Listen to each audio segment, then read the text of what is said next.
네, 안녕하세요. 오늘은 산업기계설비기술사 제111회 제4교시 2번 문제를 풀어보도록 하겠습니다. 먼저 문제를 읽어보면 원심 펌프를 운전함에 있어 다음 사항에 대하여 설명하시오입니다.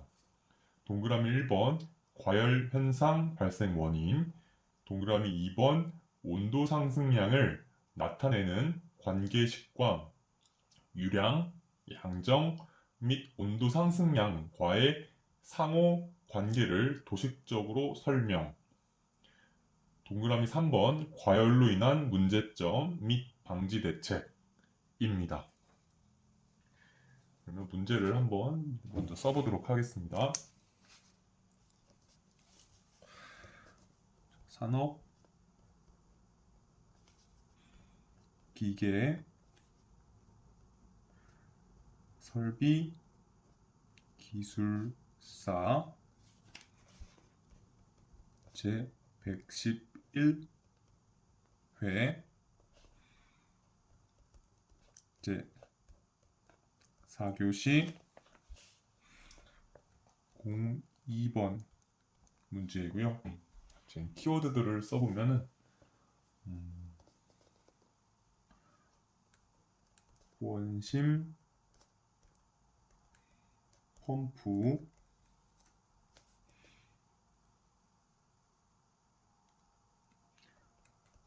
과열 현상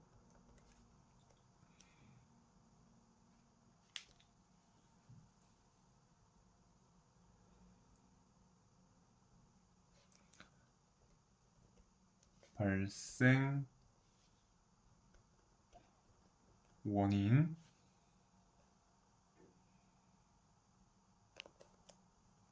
그리고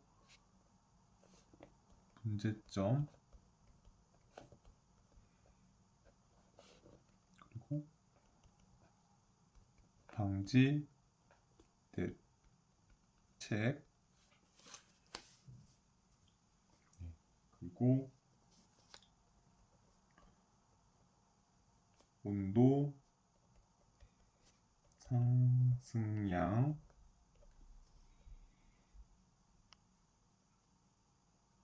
유량 양정 유량 양정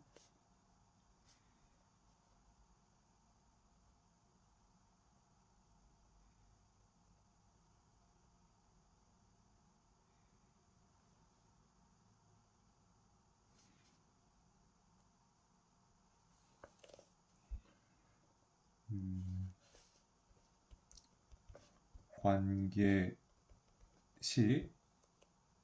그리고 상호 관계 도식 이렇게 키워드들이 되겠습니다.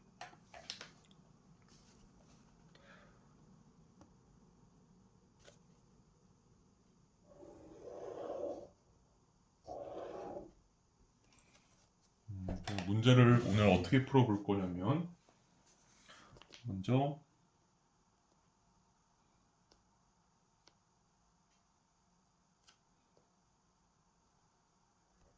바로 1번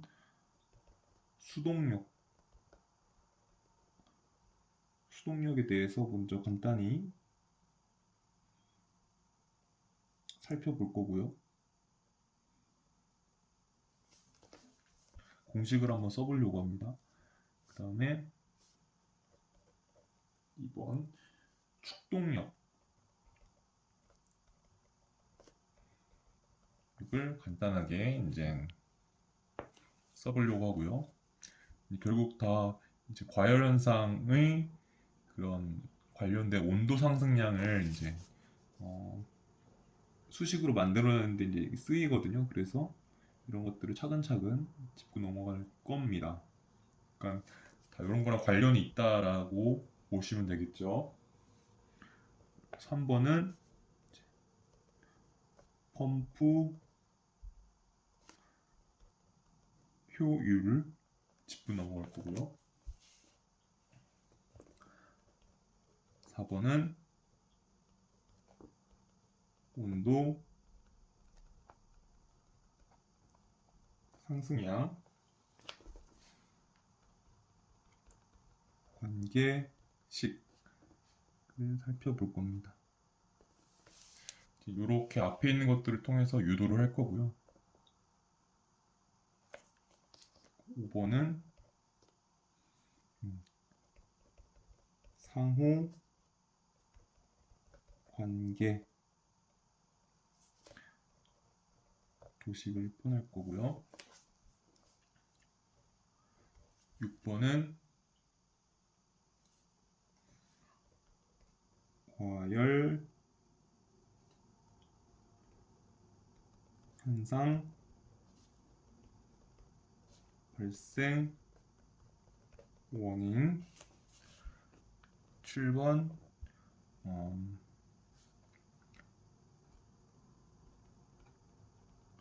과열 현상 문제점.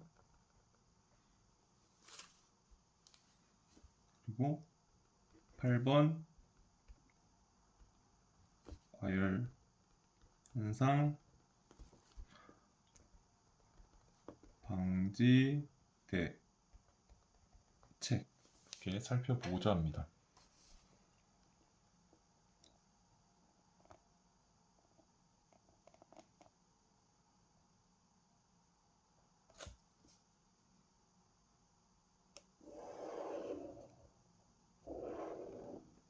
이렇게 8가지 항목으로 문제를 오늘 풀어보려고 합니다.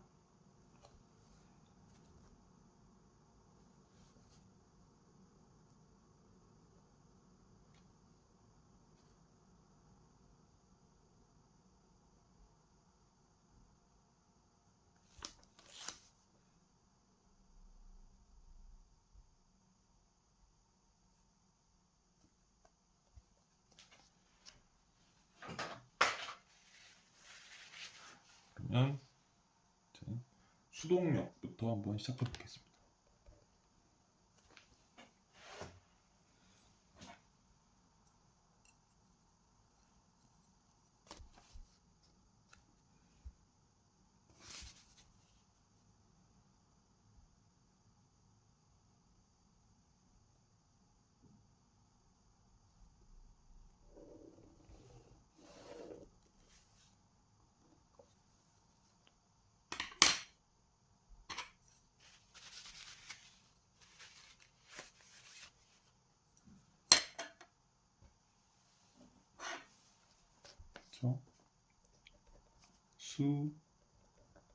수동력입니다.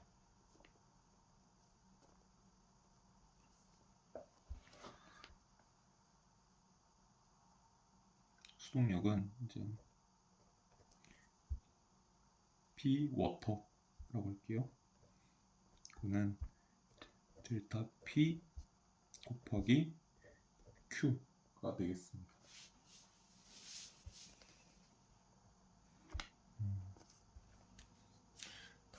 동력의 단위는 이제 와트겠고요. 압력의 단위는 파스칼인데 이제 뉴턴 퍼 미터 제곱으로 표현할 수가 있겠죠. 그리고 유량의 단위는 이제 미터 3승 퍼 세크. 최적 유량이죠. 예. 여러분 이 공식은 알고 계시죠? 수동력은 이렇게 구합니다. 여기서 델타 P는 이제 전향정에 해당하는 압력이라고 보시면 돼요. 그래서 단위를 한번 비교해 볼게요. 미터 제곱, 미터 3승 지워주면 미터만 남죠. 뉴턴 미터 줄 되죠. 세크, 줄 퍼 세크 와트 되죠. 단위 맞습니다. 이게 수동력입니다. 펌프에서 만들어내는 전향정 압력 그리고 최적 유량 곱하면 이게 수동력이 됩니다. 또 다른 표현으로는 이렇게 또 할 수 있습니다. 이제 델타 P 대신에 이제 전향점을 이제 미터 단위로 알고 있을 때 그러면은 이거는 로 G H 곱하기 Q가 되겠죠. 이게 이제 전양정이 되겠죠. 이렇게도 표현을 할 수가 있습니다. 그러면 2번은 이제 축동력입니다. 축동력은 이제 P 워터 얘는 샤프트라고 할게요. P 샤프트는 이제 T 곱하기 W입니다. T는 토크고요. W는 각속도입니다. 토크는 이제 단위가 뉴턴 미터죠. 그리고 이 동력의 단위, 출력의 단위죠. 와트. 그리고 이 W는 각속도, 그러니까 라디안 퍼 세크 됩니다.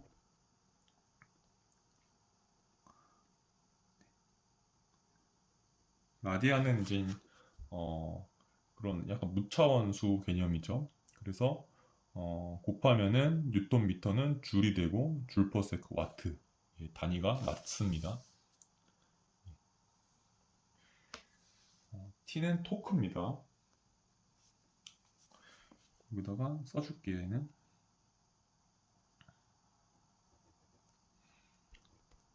토크, 얘는 각속도,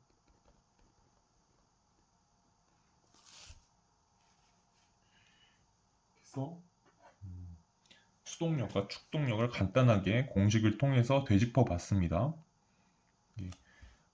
이런 수동력 같은 경우는 유체기계 책을 보면은 이제 공부하실 때 이제 델타 P 곱하기 최정유량 또는 로지 H 곱하기 최정유량 이거 많이 보셨을 거예요. 축동력은 이제 많이 나오죠. 뭐 재료역학에서도 나오고 뭐 동력학에서도 나오고 그리고 뭐 기계요소 설계에서도 나오고 예. 그리고 당연히 유체기계에서 나오고요.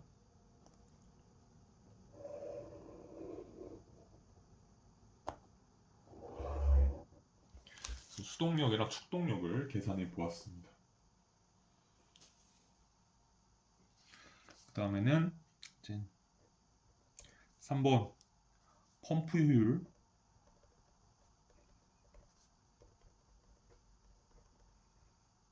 를 한번 정리해 보겠습니다.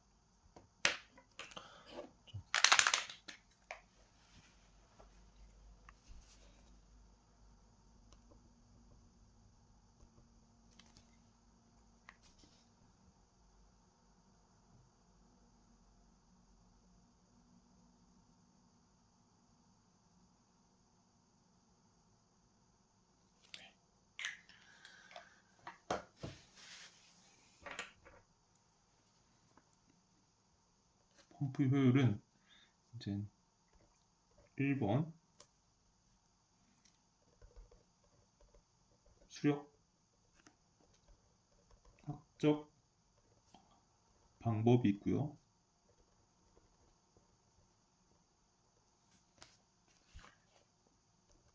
2번 연력 학적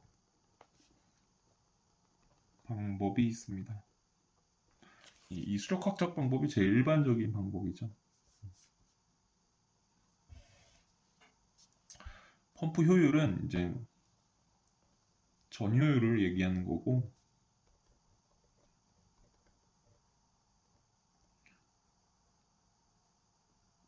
펌프도 보면은 이 효율이 여러 가지가 효율이 있죠.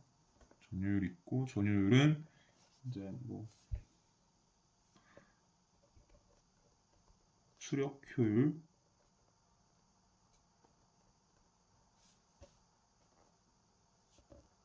곱하기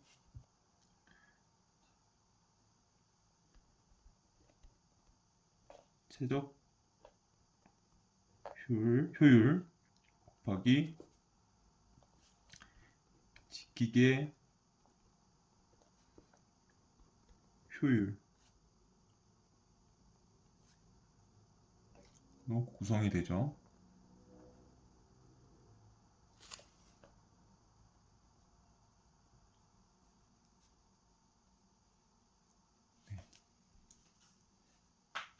수력 효율은 이제 마찰 손실 또는 유동 방향 변화라든가 유동 단면적 변화에 의한 부차적 손실과 관계가 있는 것이고요.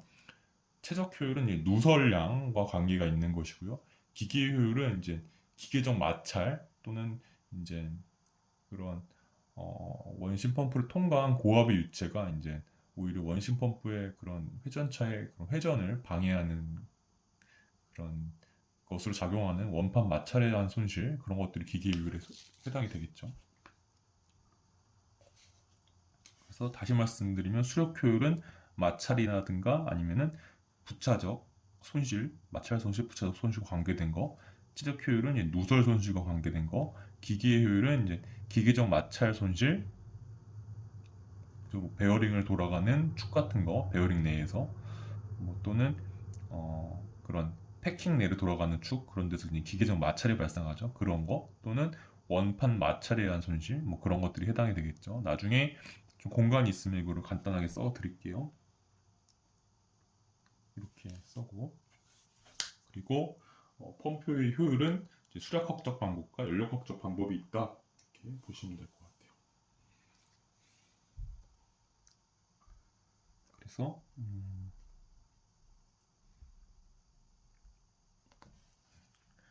여기다가 쓸게요.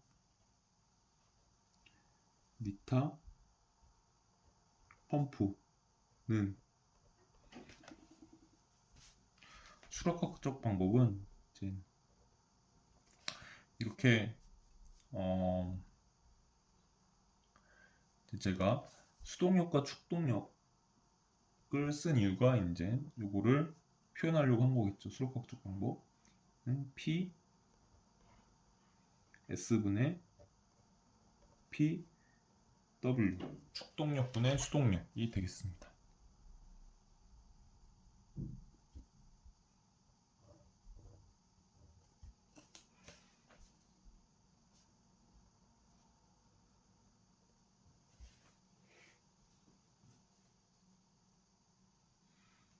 그러면 공식으로 해보면은 T, 여기 축동력 여기 들어가야 되죠. T 곱하기 W 각속도 분의 델타 P 곱하기 최종 유량이 되겠습니다.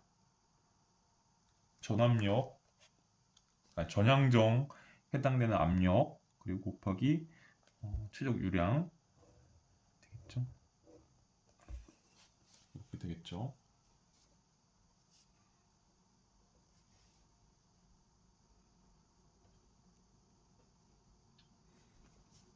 연력학적 방법입니다. 니타 P는 펌프는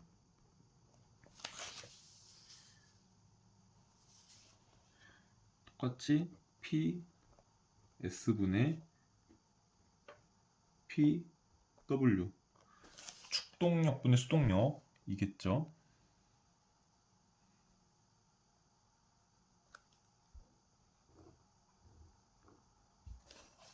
근데 이렇게 표현합니다. 수동력은 똑같이 델타 P 곱하기 최종 유량 들어가고요. 이 수동력은 이렇게 됩니다. 델타 P 곱하기 Q, 그러니까 축동력이 이제 축을 회전시키는 동력이죠. 그럼 그 축동력으로 이제 무리 동력이 생기는 거죠. 그래서 수동력이 발생을 합니다. 근데 이런 효율들이 있기 때문에 수동력을 100을 만들어내지 못하고 얼마만큼의 수동력을 만들어내고 나머지는 손실이 되겠죠. 근데 그 손실이 이제 그냥 없어진 게 아니라 열로 전환되었다라고 가정을 하는 거예요. 그래서 예를 들어서 축동력이 100을 발휘하고 있어요. 근데 그에 반해 수동력 90이 발생을 했어요. 그럼 나머지 10은 손실로 날아가 버린 거죠. 근데 그 손실된 게 이 열로 전환됐다라고 보는 것이 이 연력학적 방법입니다. 그래서 플러스 수동력을 만들어낸 거 90, 그리고 열로 변환된 거 발생 열량을 써주면 되겠죠. 그래서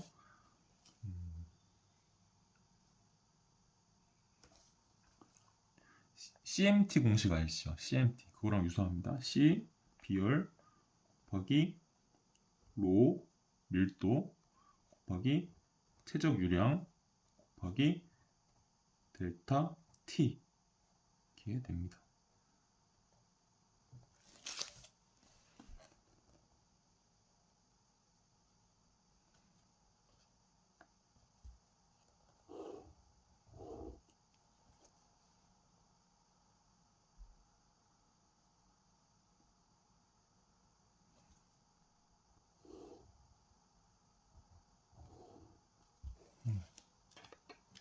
혹시 이해되셨나요?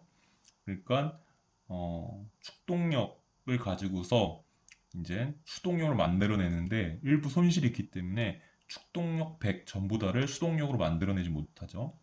그래서 축동력 중 수동력을 일부 만들어내고 나머지 일부는 이제 손실이 발생하는데 그 손실이 열로 발생을 했다는 거죠. 그래서 축동력을 발생시킨 수동력과 열로 발생돼 버린 그 양 두 가지로 구분을 해서 넣어준 거에 불과한 거죠.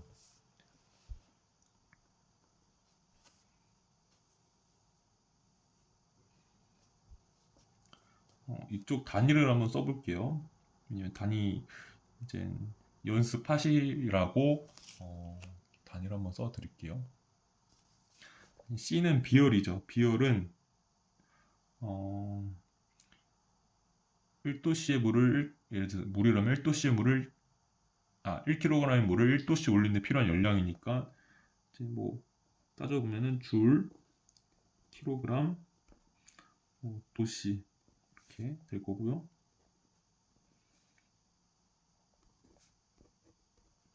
여기는 곱하기를 써줄게요. 곱하기 써주고 곱하기 밀도는 킬로그램 미터 3승 될 거고요. 그 다음에 최종 유량은 미터 3승 세크가 될 거고요. 그리고 온도는 도씨 되겠죠. 따져볼게요.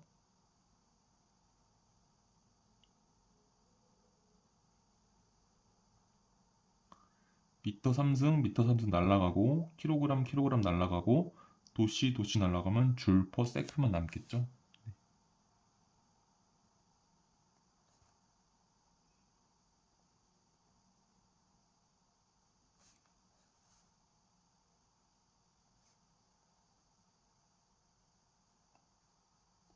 그래서 뭐 단위는 이쪽에 와트랑 이쪽에 와트랑 같은 단위를 가지게 됩니다.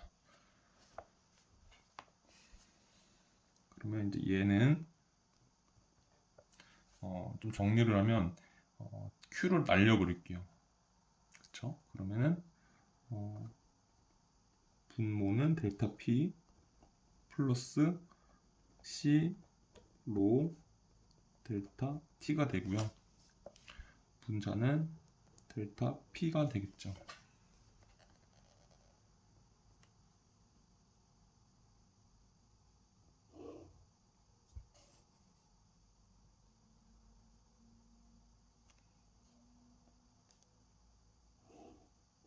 네, 이렇게 됩니다.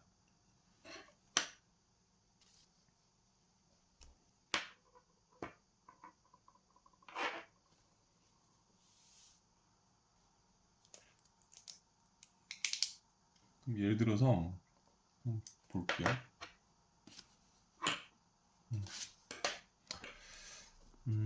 수력학적 방법은 이제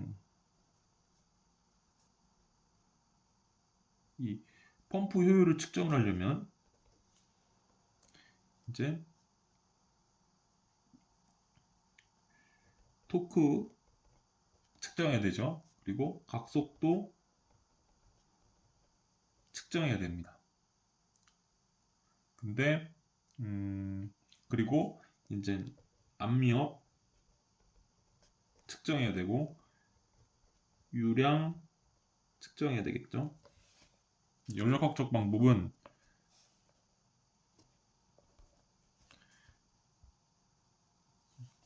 이제 비열은 뭐 알고 있겠죠. 밀도도 알고 있겠죠. 그러면은 압력이랑 온도만 체크를 하면 됩니다.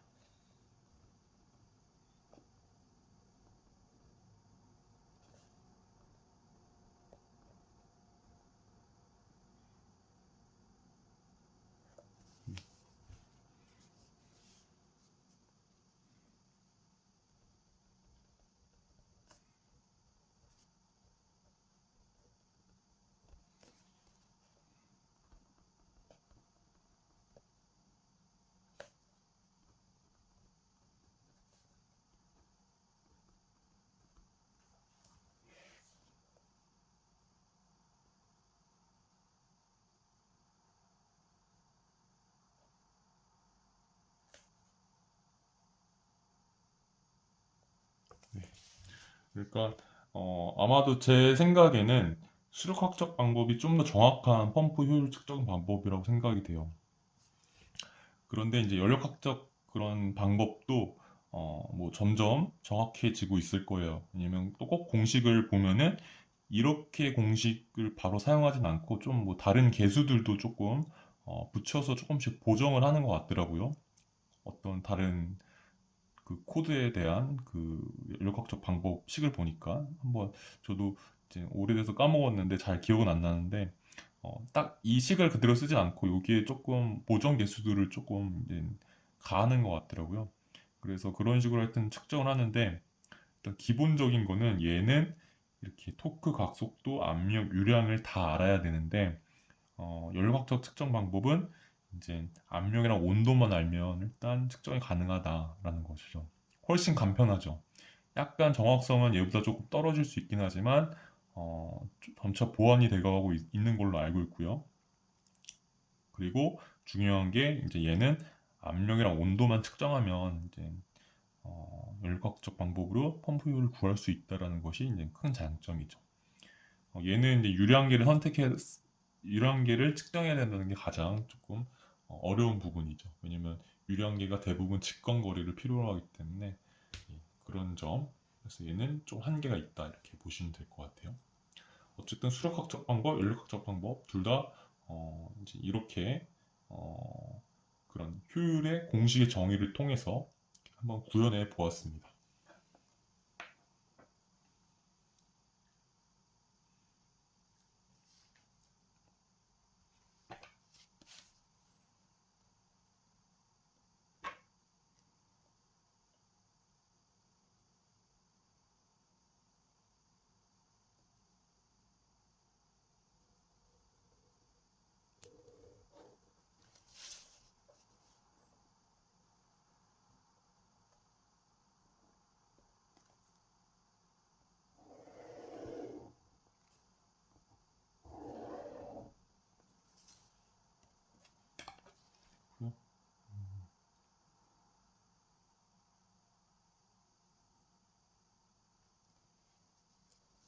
여기다가 이제 조그맣게 써볼게요. 수력 효율. 수력 효율은 이제 마찰, 손실, 그리고 부차적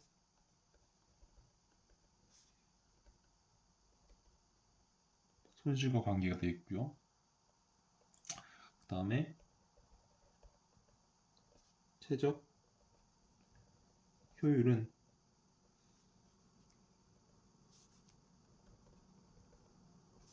누설 손실과 관계가 있고요. 그 다음에 기계 효율은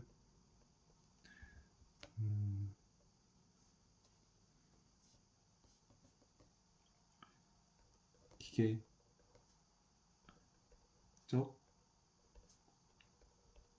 마찰 손실 그리고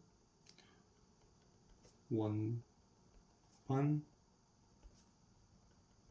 마찰 손실과 관계가 있습니다.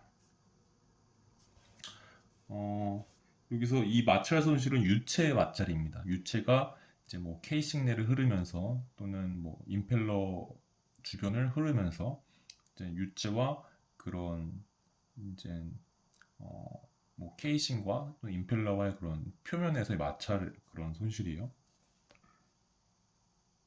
그리고 부차적 손실은 이제 유동 방향 변화, 유동 단면적 변화 될 때마다 또 이제 그런 에너지 소비가 발생을 하죠.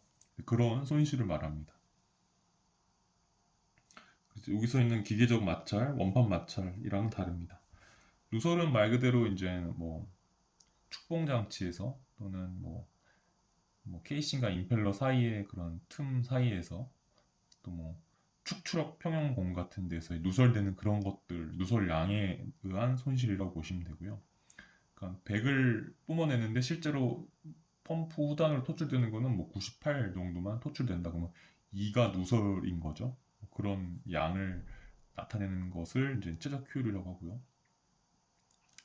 그러니까 그리고 이제 원판 마찰 손실은 여기서는 이제 임펠러가 계속 이제 돌아가면서 펌프를 고압으로 유체를 고압으로 뿜어내잖아요. 근데 이제 이 뿜어내진 고압의 유체가 이제 오히려 또 이제 반대로 임펠러의 그런 회전을 또 방해하는 그런 힘을 발휘합니다. 그런 거에 의한 손실을 원판 마찰 손실이라고 하고요.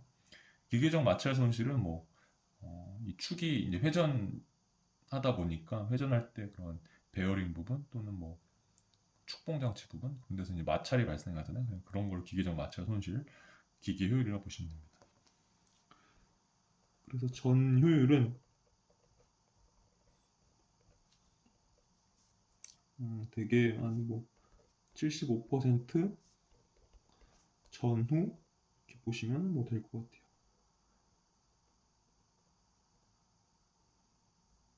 한번 여러분들도 펌프 데이터 시트가 있으면 얘가 축동력 대비 수동력이 이제 얼마의 비율로 나오는지 아마 그 효율이 적혀 있을 것이거든요. 그걸 한번 보세요. 제가 최근에 봤던 거는 한 78% 정도 되는 그 펌프를 보았습니다.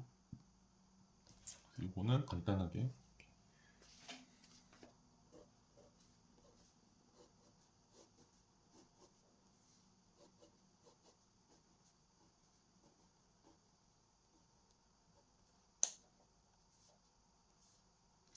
이 부분을 좀 보충 설명하려고 이걸 좀 썼습니다. 여기다가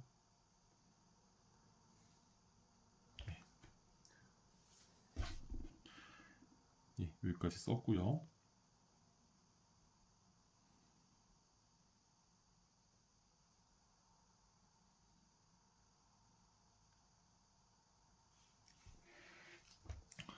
그래서 지금 여기 있는 펌프 효율은 이제 제가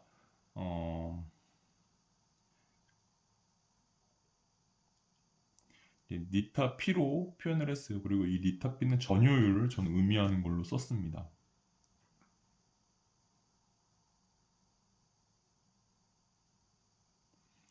근데 이제 여기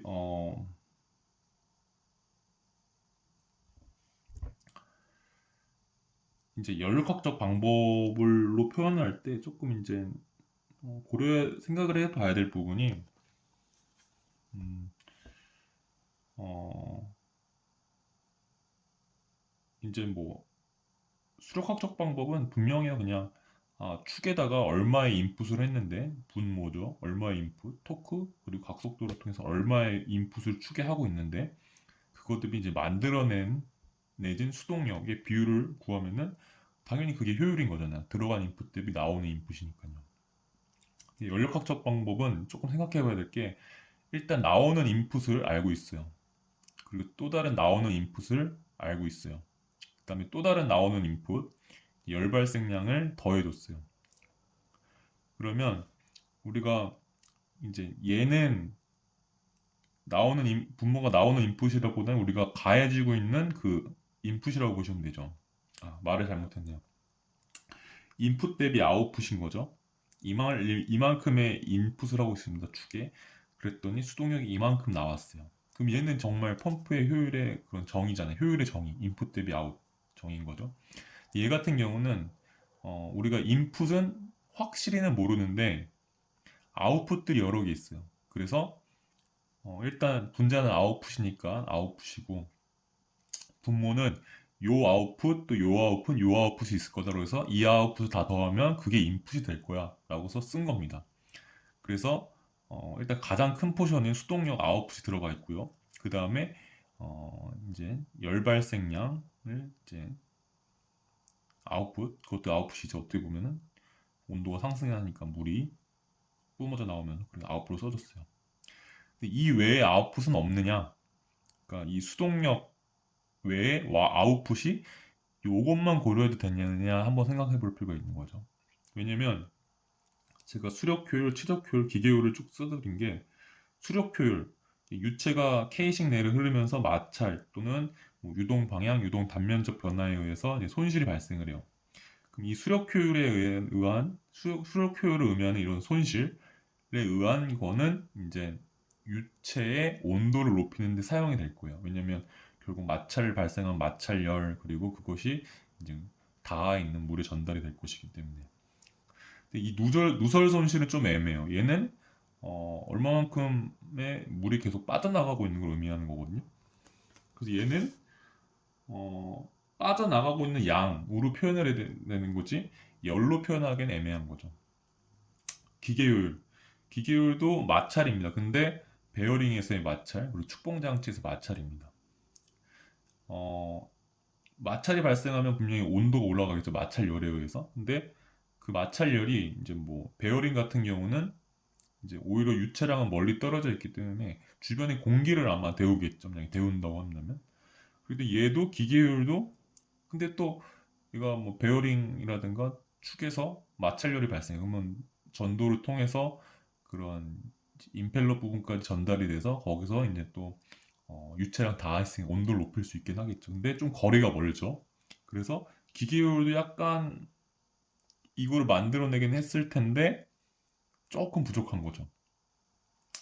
그래서 이 연력학적 방법에서 이제 이 인풋을 만들어줄 때 아웃풋 여러 개를 더하는데 거기서 이제 수동력에 의한 그런 당연히 아웃풋 그리고 열 발생량에 대한 아웃풋을 해주는 걸로써 인풋이라고 이제 우리가 이 정도면 인풋일 거야 이렇게 얘기를 하는 건데 여기서 따져보면은 결국 최적 효율에 대한 거는 조금 반영되기는 조금 힘들 것 같고 누설 손실을 의미하는 거니까 그리고 이제 기계율도 조금 뭐 베어링에서 발생하는 마찰열이 전달돼서 이제 그런 유체에 닿아 있는 임펠러까지 전달이 돼서 온도를 높였다. 그러면 말이 되지만 조금 부족하죠. 그래서 이 연력학적 방법에 의한 효율은 이제 약간 이 수력 효율이 조금 더 약간 이제 연관이 된다. 이 최적 효율이나 기계 효율에 대한 포션은 조금 부족하다. 이렇게만 느끼시면 될 것 같아요. 하지만 이 식으로 이제 우리가 표현을 한 거는 이것이 수력 효율, 최적 효율, 기계 효율이 다 합해진 전효율 개념에서 이제 이만큼의 수동력을 만들어내고 그 나머지 축동력과 수동력의 그 나머지 부분은 이제 열을 높이는 데 사용이 됐다라고서 가정을 하고서 이제 그런 측정하거나 아니면 계산하는 그런 방법이 열역학적 방법을 이용한 펌프 효율입니다. 네, 조금 말이 장황했는데요. 잘 이해되셨기를 이제 바라면서 넘어가도록 하겠습니다.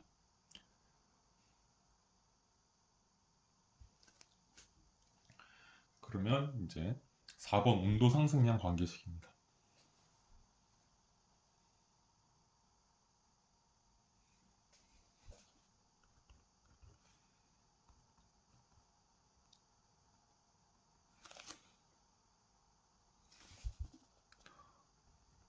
온도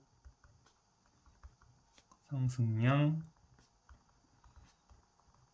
관계식.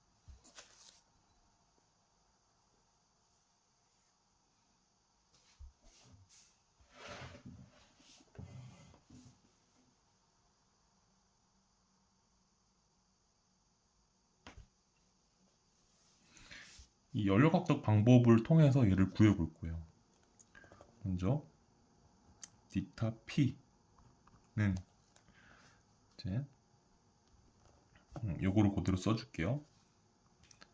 델타 P 곱하기 Q 플러스 C 로 Q 델타 T 네 델타 P 곱하기 Q가 되겠죠.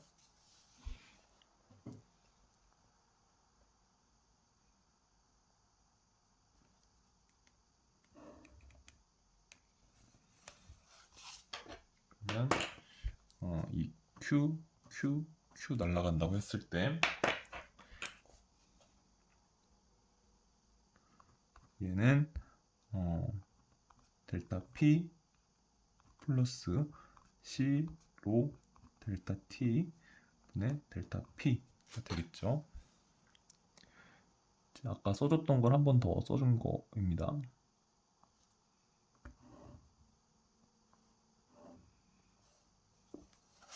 요거를 한 번 더 써준 거고요.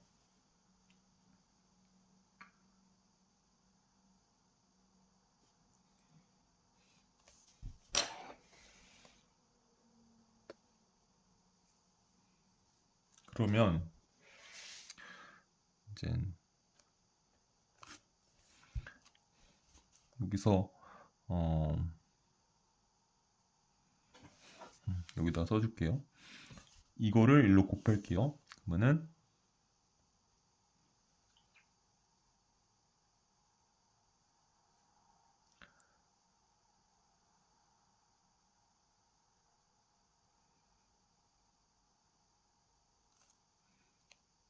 곱하지 않고 역수를 취해 볼게요.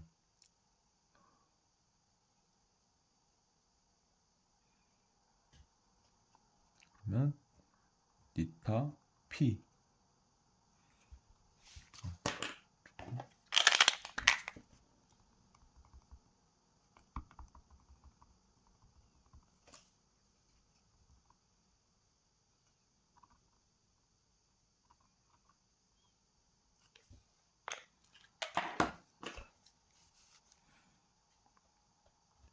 디타 P 분의 1은 델타 P 분의 델타 P 플러스 C 로 델타 T 여기 이거 이렇게 되죠. 요거를 서로 역수를 취하면 디타 P분의 1 분의 델타 P분의 델타 P 플러스 C 로 델타 T가 되겠죠.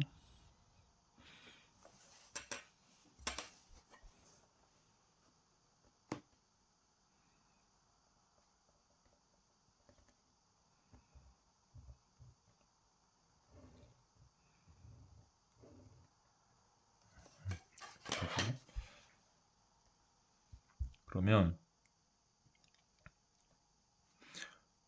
얘를 또 1로 옮기면 이제 디타 P분의 1 곱하기 델타 P가 되고요.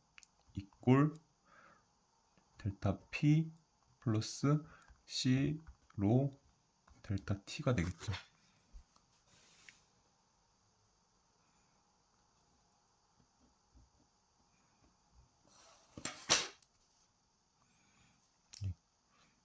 여기서는 이제 한 번에 넘길게요. 델타 T는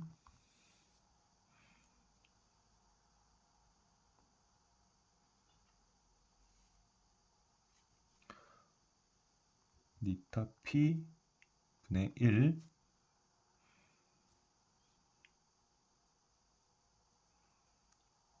마이너스 1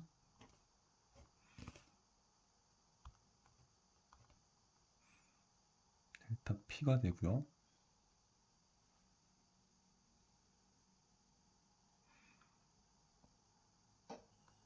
곱하기 C로 분의 1이 됩니다.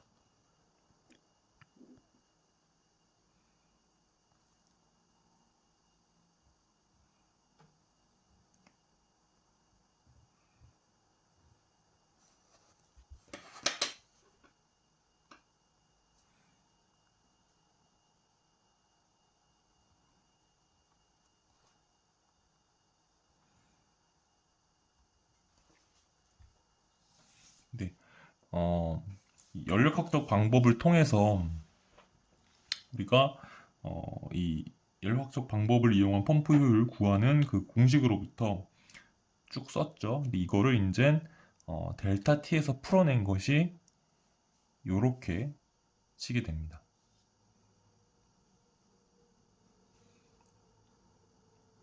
또 얘는 이렇게 표현할 수가 있어요. 이 델타 P를 로즈 H, 여기 로즈 H로 표현을 한다면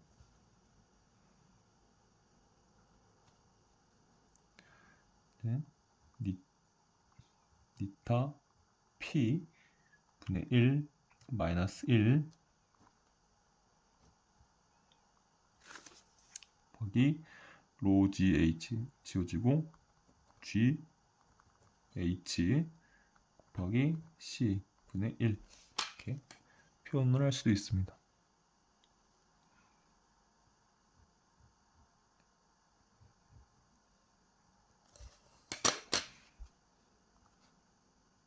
네. 이렇게 표현을 할 수가 있습니다.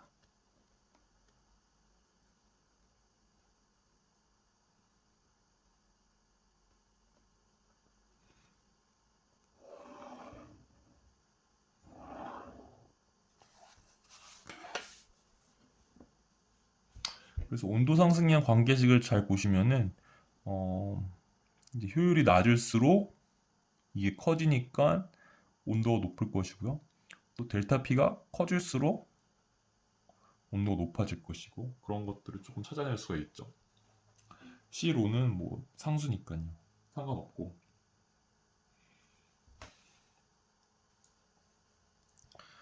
이제 5번 상호 관계 도식. 저는 이제 유량 양정 곡선을 한번 그려볼게요.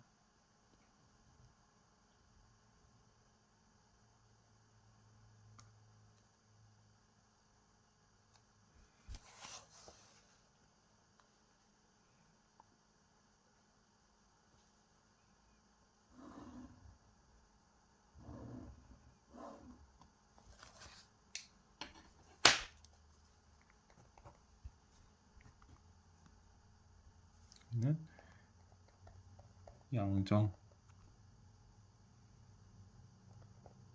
H, 여기는 이제 유량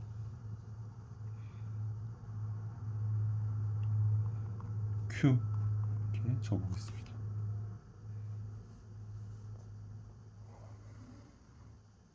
유량 양정 그래프를 이제 이렇게 검은 선으로 그어보았습니다.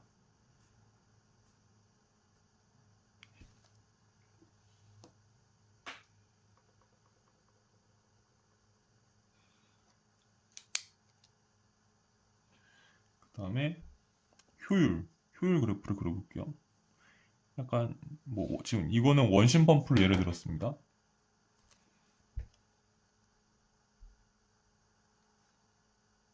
지금 문제가 원심 펌프를 예를 들어서 설명을 하고 있어요.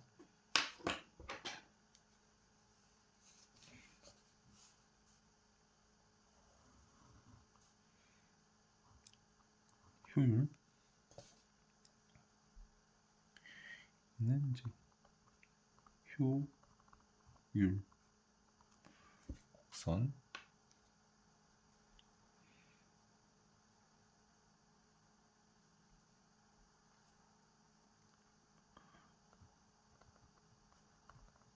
펌프 효율 써줄게요.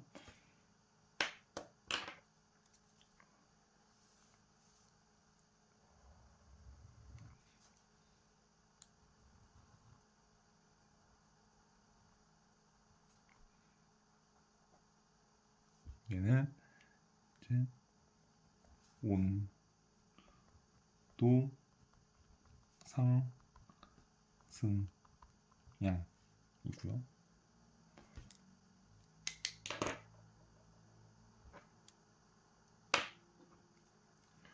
또 하나 그래프가 이제 약간 이런 식으로 가는 거. 얘는 축동력 이렇게 그려보겠습니다. 지금 원심 펌프에서 뭐 성능 곡선을 보면은 약간 이런 식으로 많이 표현이 돼요. 비슷하게. 유량 양정 곡선은 이제 우하향으로 떨어지고요. 그 다음에 축동력은 뭐 완만하게 약간 증가하고요. 그리고 펌프 효율은 쭉 가다가 베스트 이피션시 포인트를 지나서 이제 좀 내려가고요. 이제 온도 상승량만 거기다가 더 그려준 거예요. 이런 식으로 온도 상승량이 생성이 됩니다. 왜냐하면 여기서 봤을 때 이 공식을 통해서 방금 위에 4번에서 구한 온도 상승량 관계식을 봤을 때 일단 전량정이 높은 구간에서 온도가 올라가겠죠. 그렇기 때문에 이 양정 곡선을 봐서 당연히 이제 이쪽 부분보다는 유량이 많을 때보다는 유량이 적을 때 이제 양정이 높으니까 온도가 많이 올라가겠네까지 생각을 할 수가 있고요. 또 펌프 효율도 보면은 펌프 효율이 낮을수록 온도가 올라가기 때문에 효율도 낮은 유량이 작은 정도에서 온도가 많이 발생하겠구나 라고 알 수가 있죠. 그래서 이제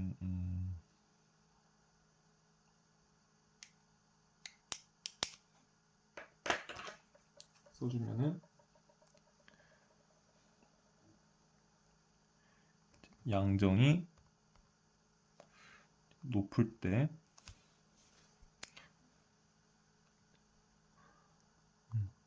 델타 T는 높아지고요. 그리고 양정이 낮을 때 델타 T는 낮아지고요. 그다음에 니타 P가 높을 때 델타 T는 낮아지고요. 니타 P가 낮을 때 델타 T는 높아지고요.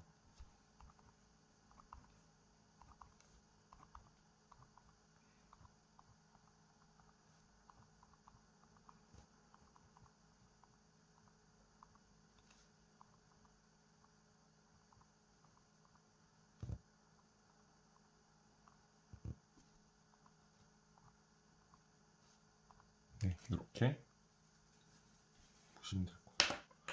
그래서 온도가 높아지는 포인트는 이제 이거 하나, 그리고 효율이 낮을 때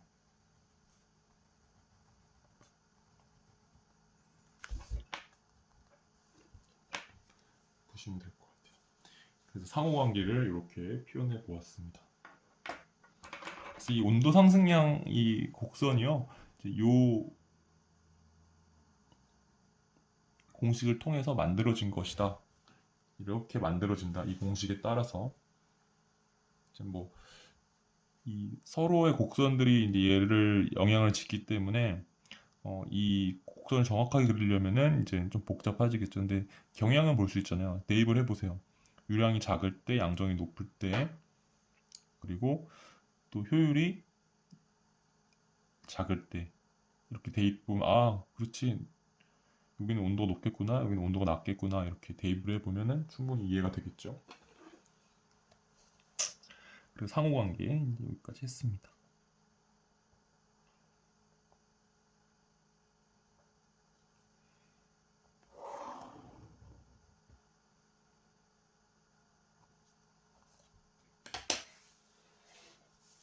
여기는 6번 과열 현상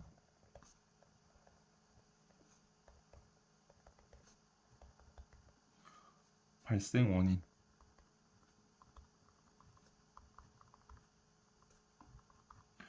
여기는 제가 좀 쪼개서 쓸게요.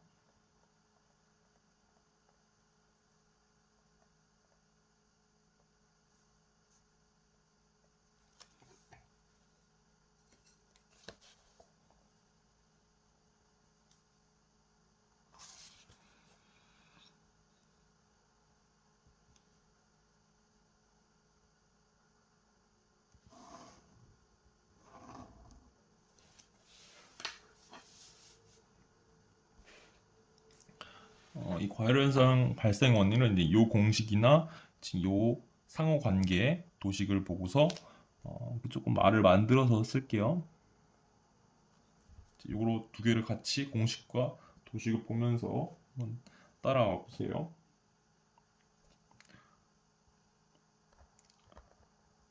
펌프의 토출량이 0 또는 극소인 경우 0 또는 극소인 경우 이제 토출량이 유량이죠. 여기거나 아니면 요 정도 부분일 때 그걸 얘기하는 거죠. 이때는 펌프의 양정이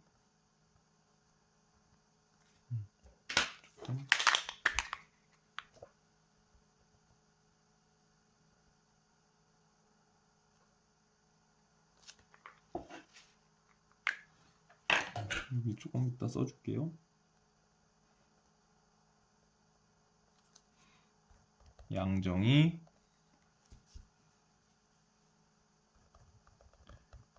현저히 높고 최절 양정이라고 하죠. 지금 유량이 이제 0이라는 것은 이제 밸브로 막혀 있을 때 최절점인 거죠. 최절 양정. 펌프 양정이 높고 현저히 높고 펌프의 효율이 현저히 낮아. 펌프 효율도 현저히 낮죠. 토출량이 0 또는 극소인 경우.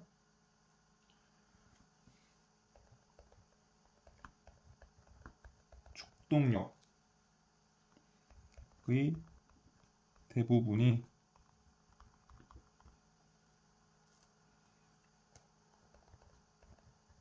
수동력으로 변환되지 못하고,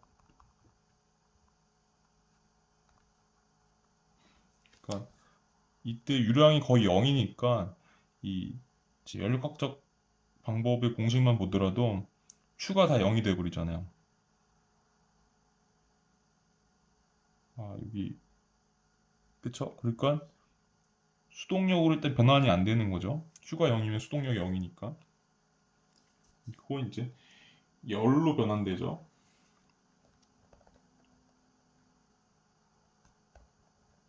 열로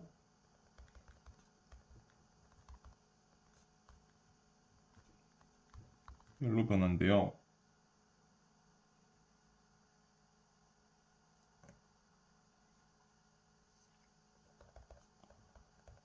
수온이 상승하고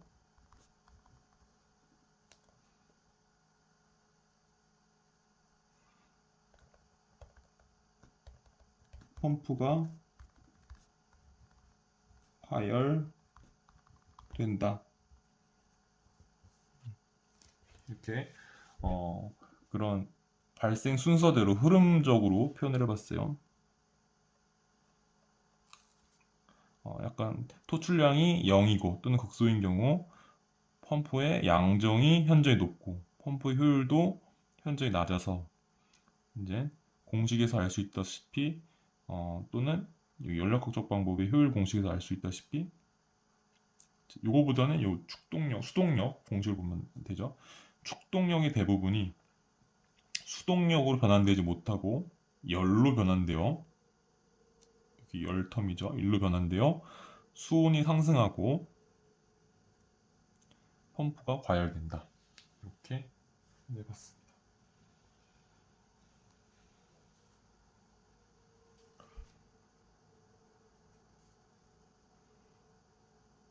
7번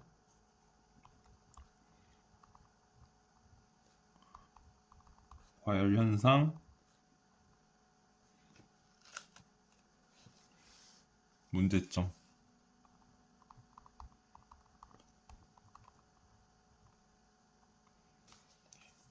볼게요. 이제 과열이 되면은 이제 온도가 올라가게 됐죠. 이제 케이싱이라든가 임펠러 그러면은 이런 것들이 이제 열 변형을 받을 수가 있어요. 뭐 이제 같이 쭉 열 변형이 일어날 수도 있고 또 어디 구속되어 있는 부분 때문에 이런 영구적인 열 변형이 남을 수도 있죠. 탄성 범위를 넘어가면은 이제 그런 소성 변형이 이루어지면서 그 열 변형이 남아 있게 되죠.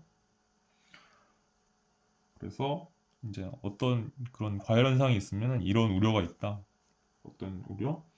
이제 뭐 케이싱이나 뭐 임펠러 그런 곳에서 심한 열 변형이 되더라도 열적으로 변형이 되더라도 탄성 범위 내에 있으면은 뭐 크게 문제가 되지 않을 수도 있는데 이제 좀 변형량이 크면은 이제 소성 범위를 넘어설 수도 있겠죠. 심한 열 변형 발생 이런 문제가 있을 수도 있다. 그리고 두 번째 수온이 올라가잖아요. 수온이 올라가면은 이제 증기압, 물의 증기압도 올라갑니다. 그러면 이 펌프의 압력이 만약에 뭐 그렇게 높지 않는다고 한다면 그런 이제 그런 그런 주변의 그런 유체 압력이 증기압 이하로 떨어질 수가 있어요. 그러면 이제 기포가 발생하겠죠. 그럼 그런 기포들이 이제 고압으로 가면은 이제 다시 기포가 소멸이 되면서 그때 이제 충격파를 발생시키죠. 그래서 이런 금속 표면에 이제 손상을 일으키는 것이 캐비테이션이죠. 수온이 올라가면 증기압이 올라갑니다. 그러다가 유체의 압력이 더 커요, 원래는. 액체에서는 증기압보다.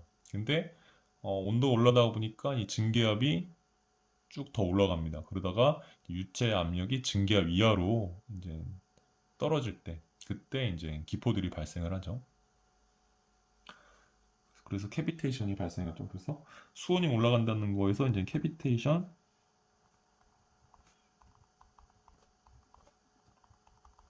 발생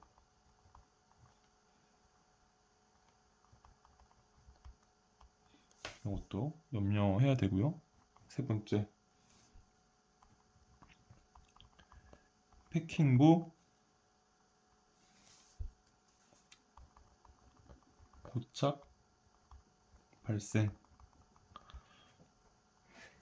이런 뭐 축봉 장치 같은 데서 이제 수온이 올라가다 보니까 축봉 장치도 온도가 올라갈 수 있죠. 그러면 좀 뭐 가열되거나 아니면 뭐 약간 타거나 그러면서 이제 그런 패킹부 재질들이 이제 온도에 강하지 않다면 온도에 그런 내열성이 있지 않다면 이제 뭐좀 높거나 아니면은 그게 이제 변질이 되면서 고착이 발생할 수 있는 거죠. 4번은 이제 이런 축봉 장치 패킹부 말고 베어링부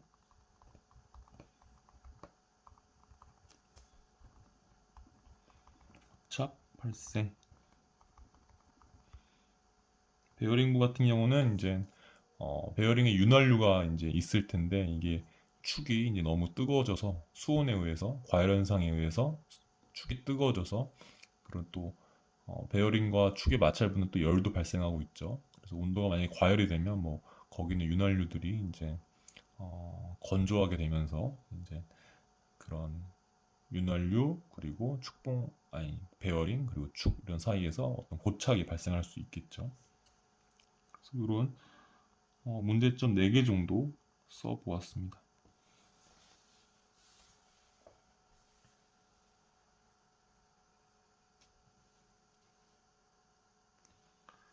그리고 여기 좀 지워야 되겠네요.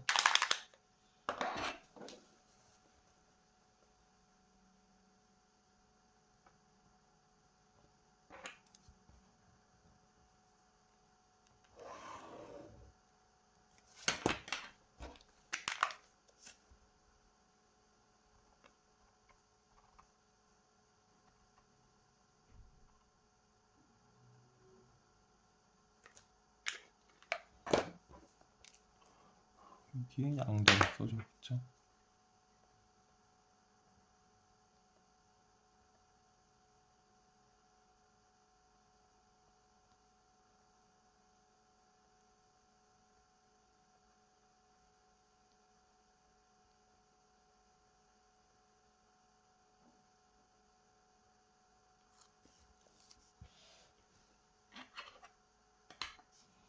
네.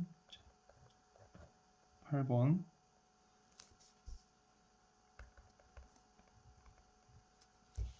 여기 과열현상 반대 대책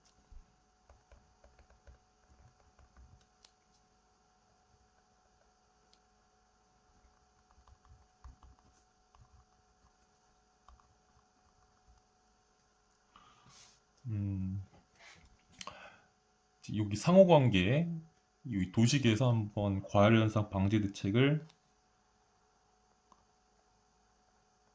찾아볼게요.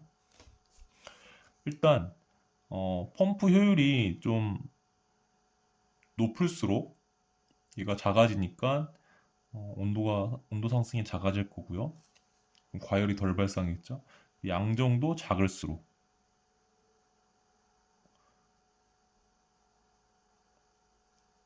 이제 온도 상승이 작아지겠죠. 그래서 온도 상승이 작아지는 요거 파란색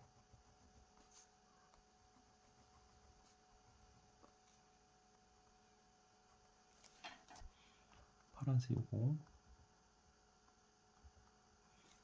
뭐 생각을 해보면은 양정도 좀 낮고 또 효율도 좀 높고 그러면 이 토출량이 0 또는 극소가 아니라 어느 정도 최소 유량을 확보해야 됩니다. 이렇게 양정이 떨어질수록 펌프 효율이 올라갈수록 온도 상승량이 이제 공식을 통해서 더 커지지 않기 때문에 조금씩 작아지기 때문에 이렇게 최소 유량을 확보하는 것이 과열현상 방지 대책의 한 방법입니다. 그래서 최소 유량 확보가 이 방지 대책이고요.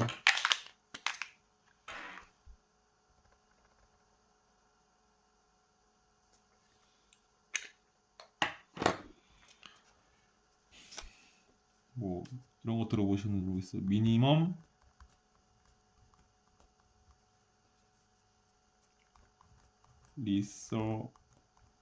리서큘레이션 라인 또는 미니멈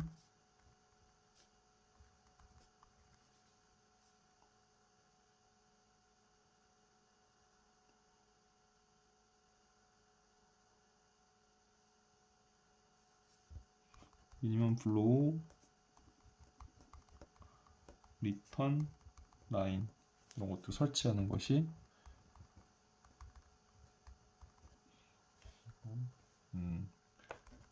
방법이라고 보시면 될 것 같아요.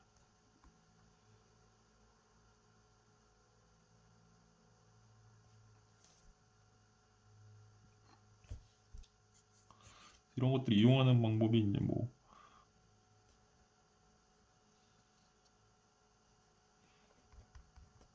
오토 리서큘레이션 밸브 이용 또는 오토 릴리프 밸브 이용 이렇게 하는 방법이 있겠죠. 그러니까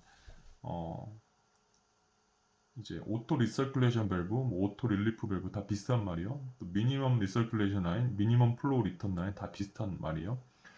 펌프 후단에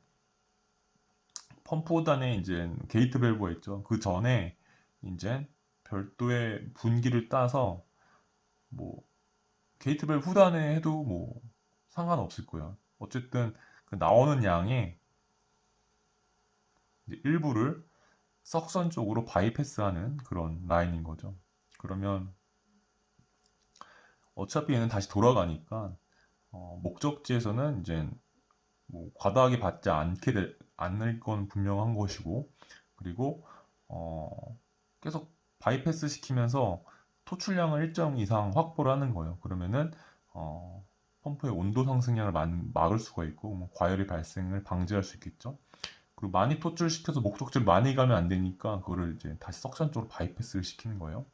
그래서 그런 원하는 목적지로 가는 그런 양에다가 조금 더 보태서 토출을 시키고 그 중에 그런 목적지에서 필요한 이상의 양은 다시 이제 바이패스를 통해서 리서큘레이션 라인을 통해서 미니멈 플로 리턴 라인을 통해서 석션 쪽으로 이제 또 수조 쪽으로 이제 그렇게 바이패스 시키는 그런 거가 이제 최소 유량 확보 방안이고 과열 현상을 방지하기 위한 대책이다 이렇게 보시면 되겠죠.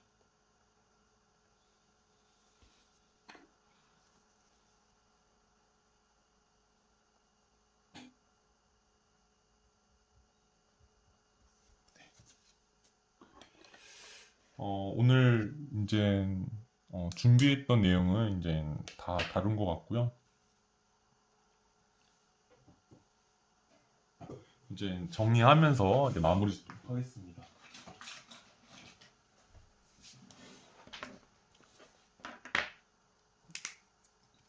오늘 다룬 내용은 산업기계 설비 기술사 제111회 제4교시 02번 문제고요. 키워드들을 얘기를 해보면 원심 펌프, 과열 현상, 발생 원인, 문제점, 방지 대책, 그리고 온도 상승량, 유량, 양정, 관계식, 그리고 상호 관계 이렇게 키워드들이 되겠습니다. 그래서 문제를 쭉 풀어나가는 그런 순서는 수동력 먼저 했고요. 그 다음에 축동력, 그리고 펌프 효율 이 두 개를 통해서 구해봤습니다. 그리고 이 펌프 효율 중에서 연력학적 방법을 통해서 온도 상승량 관계식을 한번 유도해 봤습니다. 그리고 상호관계를 도식으로 간단하게 표현했고요.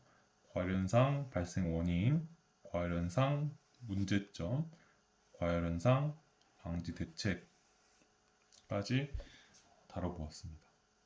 이건 원래 여기다가는 표현 안 하는데 여기 수동력, 축동력, 펌프 효율 얘는 뭐 전효율을 의미하는 거고요. 수력 효율, 그리고 최적 효율, 기계 효율까지 한 거. 있습니다. 4번에 이제 온도 상승량 관계식, 그리고 5번에 상호 관계 도식, 6번에 과열현상 발생 원인, 7번에 과열현상 문제점, 8번에 과열현상 방지 대책입니다.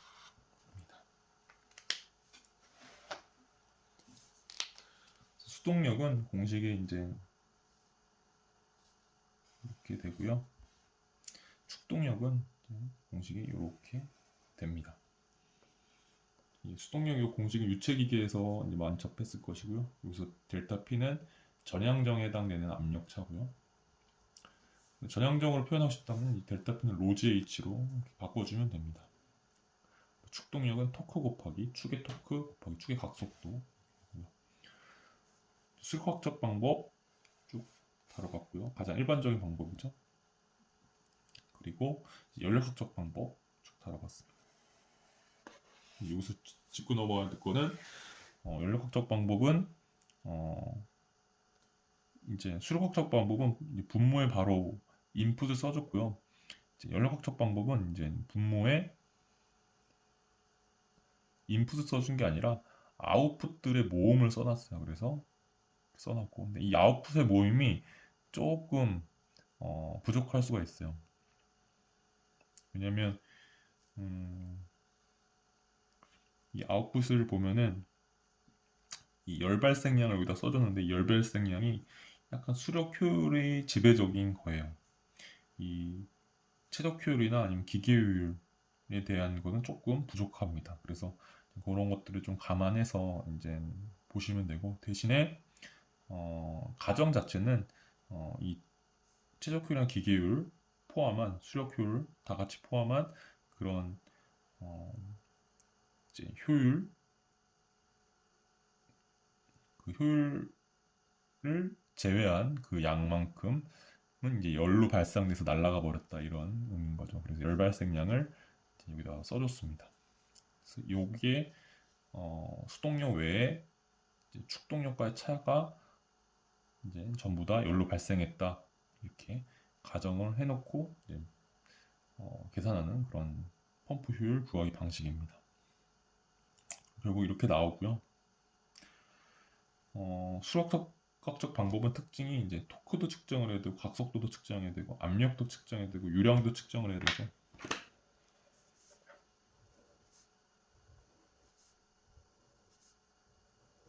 근데 열역학적 방법은 이제 압력이랑 온도만 측정을 하면 돼요. 되게 간편하죠. 온도 상승량 관계식은 이제 이 연력학적 방법을 통해서 이제 델타 T로 이제 다시 이렇게 정리를 해주면 되는 부분이고요. 그래서 봤더니 효율에 반비례하고요. 효율이 작을수록 온도상이 높고요. 그리고 양정이 반비례합니다. 그래서 요거를 이제 그런 도식으로 표현을 하면 이 빨간색으로 표현이 되는데 이 빨간색은 이 공식에 맞춰서 이 펌프 효율 곡선 그리고 양정 곡선을 이제 넣어 보면은 이렇게 빨간 곡선의 의미를 찾을 수가 있습니다.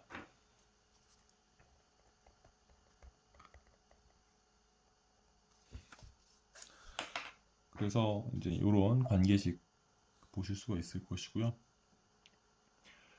과열 현상 발생 원인은 이제 이 그래프를 그대로 써주면 돼요. 펌프의 토출량이 0 또는 극소인 경우 펌프 양정이 현저히 높고 펌프 효율이 현저히 낮아 공식에 따라서 이제 축동력의 대부분이 이제 수동력을 변환되지 못하고 열로 변환돼요.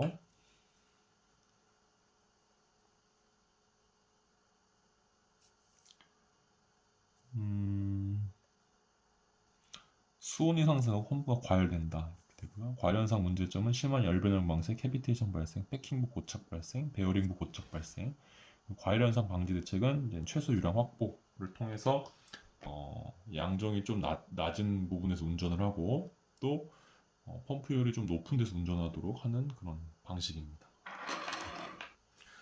여기까지 해보겠고요. 들어주셔서 감사합니다. 고생하셨습니다.